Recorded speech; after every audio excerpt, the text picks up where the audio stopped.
Hello, we're back. I'm Paul. Tim. What's that? Honestly, it gets worse. Series on series, this gets worse. We are back with another round of You Ask, We Answer. That's a better way of doing it. And thank you. We've had a load of questions again, which is brilliant. So I think we should do several of these. I'm going to pick this one. Well, because it is today. This is a good one. Where are we? This is Michelle has asked. Should I do a Black Friday offer? Now, I'm aware this is a little late. It's a little late because it's today. Sorry, is it today? It is today. Yeah. So I don't know, Tim. Should Michelle do a Black Friday offer? I don't think they're for everybody. Right. Is my honest answer. Yeah. And she did not put about a super amount of product service information. No. To be advised, but I don't think jumping on the bandwagon of Black Friday or anything like that is worth doing for everybody. Yeah. I'm my natural disposition as in marketing and business is not to discount, not to go cheaper, but to add value and perceived value. Yeah.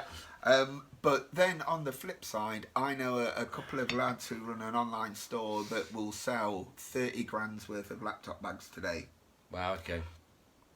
So it really does depend. I think consumer products are you may as well, because I mean I did my Black Friday shopping last week technically because I got early Black Friday. What colour was that Friday? It wasn't a Friday. It's interesting. I did see someone do it. Someone did Black November, which I thought was quite interesting. Well, I got Black Friday offers last week, and I bought a telly and a fridge, and then went, hold on, Must be nice Tuesday. To be king. Yeah. So I think consumer products are a win. I don't think it's infiltrated B2B. Yeah. I wouldn't say. I've certainly not seen much. Maybe software. Yeah, I think my view on this is that kind of yes or no. It doesn't matter. The important bit for this is to think about why Black Friday is a thing, and Black Friday is only a thing because it gets people to buy more stuff. And that's it. And I think so the concept of it for you as business owners is, Michelle, absolutely. Find an excuse for people to buy stuff. So kind of a couple of examples here. One small one, one big one. I wrote a book with my old business partner a couple of years ago. And it became a bestseller, which is lovely. It only became a bestseller because we launched in that much time and we sold in this much time. So we spent a lot of time going, it's coming. Buy now. So we put all those sales into a short period of time. There is a reason, we did offers and all sorts of other kind of stuff, but there's an excuse for doing it. And I think, an excuse for selling is brilliant. Now, there are loads of these. It can be your birthday, your business's anniversary, this has happened.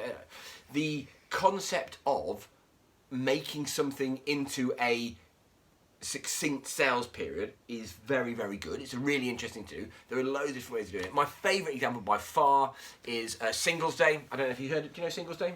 Yes. So Singles Day is the antithesis, in theory, to Valentine's Day. And this year, when they did Singles Day, the business that the one particular business, I think it was Alibaba is the business, that's right. So Alibaba did £31 billion in a day. The first billion came in something like 18 minutes on Singles Day. Now, the best thing about Singles Day, it's a concept made up by Alibaba, which is just brilliant. So, just £1 billion in like 18 minutes. I'm sure those figures aren't just right. But, I presume Black Friday is made up by Amazon, right? I would guess so, yeah. And I think, but it's, I think the concept, Michelle, is absolutely right here. Whether you should do Black Friday, you've probably got nothing to do. I know we're late on this. The problem now with Black Friday is that everything gets lost because everyone's doing it. But the concept of bringing stuff together in a short period of time is really smart, as is the concept of hooking it on someone.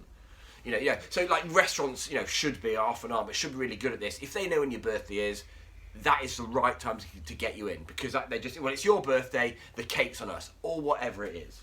I think you summed it up beautifully by giving the people an excuse to buy is the most important thing, and I have nothing to add on that knowledge bomb. Good. Then we will go on to Chris. Guys, you talk a lot about the perfect customer. How do I pick one? How do you pick one? Well, there's a little thing. I presume at some point in your business you've figured out that somebody may want a thing that you're going to buy. Yeah. Like, there's some kind of research, there's some kind of knowledge of other people who sell a similar thing into a similar marketplace, Okay. or other products that solve the problem or give the solution to the thing that yours does. Like somebody somewhere in a bit of Googling, a few conversations will let you know, oh, these sort of guys buy this. Yeah. Right, these sort of people, this sort of business, this sort of individual will buy this sort of thing. And then doing that little bit of research will help you define that customer a little bit more. Now you put kind of perfect. There isn't one, if I'm honest. There's ideal, people you wish you would. There's good places to start. There's good places the right to place start. Yeah. But there's, don't be fixated on one particular customer. If you're really doors, you've got to go to your marketplace wide. Like if you make a widget for plumbers, then all the plumbers and all the plumber supply companies are in your potential customer base, right? Hardware shops, that sort of thing. There's a few customer types within your marketplace, so you should spend, I don't know, 50-60% of your time going market wide to see who sticks their hand up and go, actually, I need this thing that you've got. And then over time you'll be able to refine that perfect customer, right? I mean, yes, kind of. And I mean, I think, there's a choice to be made here, and this starts from what do you want to do? How do you want your business to run? Yeah. Do you want to sell 1,000 things at £100 or 100 things at £1,000? How much time do you want to put into it? What do you want to do? Because it literally is a choice. If you all now look down at your watch hand, some of you will have watches that are worth thousands of pounds on there. Some of you will have watches that are worth tens of pounds on there. Everybody sees value in different things. Yes. If I'm brutally honest, if I started my business again, I'd do it differently. I think I'd go to a different market. I would go to a market where the pockets were deeper. One thing I have learned is that it is actually no harder to sell a thing for £1,000 a day than it is £100 a day. In fact, I would say it's easier to sell £1,000 a day. So I would kind of that thought process in there. I think there are other things to think about. Who do you want to work with? I think who do you. So let me give you a great example here. So Joe is a brilliant copywriter. We like Joe a lot. When we first started having conversations, she wanted to talk to business owners about getting their copy done. Which is, great, fine, smart thing to do. She's, superb copywriter here. The problems with that is that most business owners don't understand the power of good copy, weirdly. Well, it's not weirdly. They don't know why they should pay someone to do it because they have no idea why their own isn't any good. So you've got these three massive stumbling blocks in there, added to the fact that most business owners are emotionally attached to the money. Kind of my advice to Joe is, well, look, great, let's go and talk to some agencies. Because agencies, you don't need to explain why copy is good. You are probably giving them another income stream. They understand the power of it. They understand that it's something they can outsource. And crucially, and I think it's a massive one, they are paying with someone else's money. If I'm a copywriter and I do work for Tim's agency, Tim's paying me, but actually the money comes from Tim's client. And these are things to think about. And again, this is where in that I would say, you get to do, yes, you need to look at the market, but you get to choose. Every single market that I can think of, I'm sure I'm wrong here, has got different levels in it. Yeah. So people have, so some people will happily pay £1,000 an hour, some people won't pay £10 an hour. And it's there, but it comes down to kind of what you want to do, how you want to do it. But the reality is, some people will always pay more. I know it's not always about more, but as a business, you need money to run. Just think really carefully about your target market.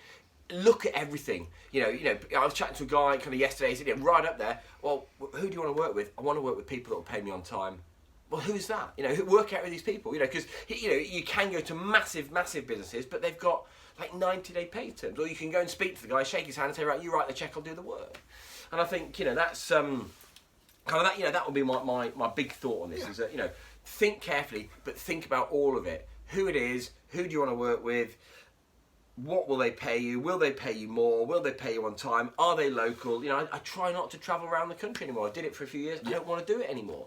And there is more than enough business kind of here. So I think it's a bit of deep thought. I think, mate, is the answer there. Yeah, I agree. Yeah. I agree. I think you got to do some research into it. You've got to figure out. Yeah. But it isn't who just you want to work with. And it isn't just who will buy your product. It's who you want to sell it to. Who wants your product in the way that you want to sell it? Good thought. For the money you want to get.